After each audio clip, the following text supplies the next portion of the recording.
ABC27 Friday Night Overtime. Sponsored by Tallahassee Board of Realtors.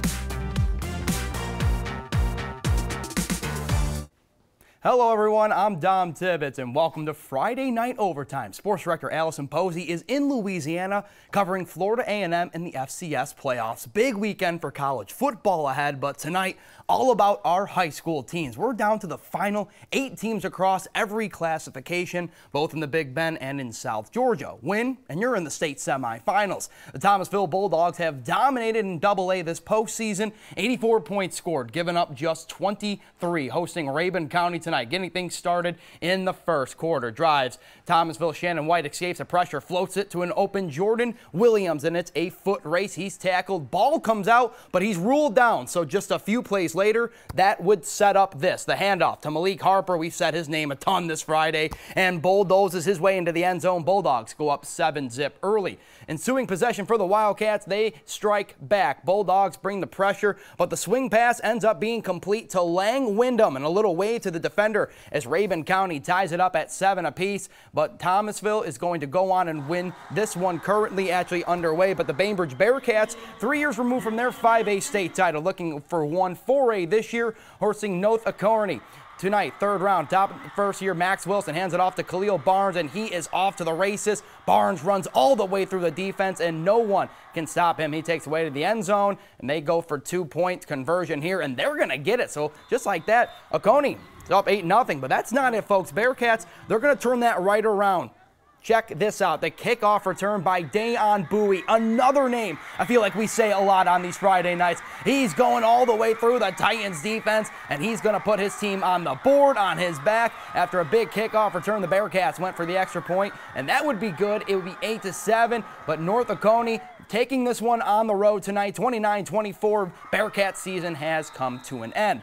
Now in single A, Brooks County on the road at Warren County. And check out the Trojans putting up a 50 burger on the Devils in Warrenton tonight. Brooks is on to the Final Four once again in a 51-30 win.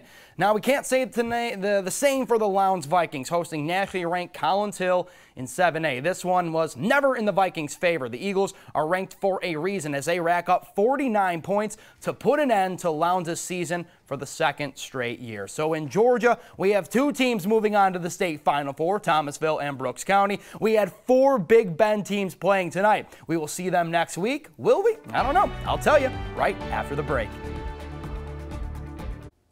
Welcome back to Friday Night Overtime. 2 teams moving on in Georgia. 4 Big Bend squads in their respective regional finals tonight. A win moves them on to the state semifinals. Madison County, well, we know all about them. 3 straight Class 1A crowns, 2018, 2019, and 2020. They fell in the Final Four last year. They're at BLOUNTSTOWN tonight. Tigers trying to dig themselves out of a hole early. Josh Pope drops deep in his own end zone, looks for the money play to Jordan Pry, but he's bobbled in the dive and is dropped. Pass interference would be called to create some separation, but the Tigers still force the punt, and the Cowboys make them pay for not scoring. To the start the second quarter, Tommy House takes a handoff, breaks to the outside, staying true to his last name. He's going to take this one all the way to the house with 11:40 to go in the second. Madison County leads 7-0.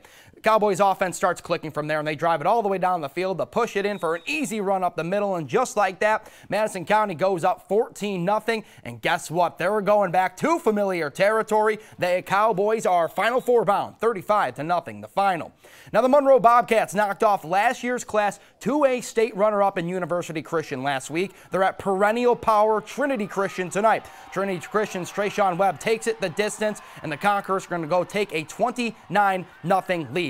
Next drive, Trinity's Seth Bielik is going to kick a nice field goal here, 32-0, and the Bobcats' hopes for getting to the Final Four looking bleak. Final play before the half, Trinity's Keaton Thomas is going to intercept this pass deep in the end zone. It was that kind of night for the Bobcats. Their season unfortunately falls to an end despite a late second half surge, 39-22, the final from Jacksonville. And in Class 3A, Florida High has been knocking on the door of a state title the last few years. They were state runner-up in 2019. The Seminoles ranked 3rd in the class in state Class 3A. Trinity Catholic tonight they're playing them, who is ranked 6th. After both teams punted on their opening possession, Seminoles' Trey Donaldson gets picked off by the Celtics' Josh Jenkins. Trinity Catholic would settle for a field goal. Now, midway through the second, tied at 3, Donaldson is going to hit Brooks Hickman over the middle, and Hickman is going to take this one 65. That's a 6 and a 5, folks. 65 yards to the house for the only touchdown of the first half. Seminoles lead 10-6 at the half. Late in the third, a bad snap forces Donaldson to take off, but the dual threat quarterback shows off his wheels. He runs for more than 50 yards and finally gets taken down inside the 5-yard line, which sets up this short yard touchdown run by Makai Danzy. Florida High goes on to win this one, their Final Four bound in a 17-12 win. And the WAKULLA War Eagles are final Florida team in action at Baker County in Class 5A Region Finals. First play of the game, how about this? Baker County's Cam Smith is going 68 yards all the way for the score. 7-0 Baker County out in front early. Next drive, WAKULLA's Zamarian Smith from the goal line. Barely going to get over the line, but barely still get you points, folks. Touchdown WAKULLA ties it up at 7. Next drive for the Wildcats, Noah Ray is going to hit his man Jamood Reese over the touchdown, or over the middle for the touchdown. That's going to make it 14-7. WAKULLA just unable to keep pace offensively tonight. Baker County wins 26-10. So 4 of our local area teams in Florida and Southern Georgia are heading to the state Final Four. If you want to watch the show again, check out the scores, then head on over to website WTXL.tv.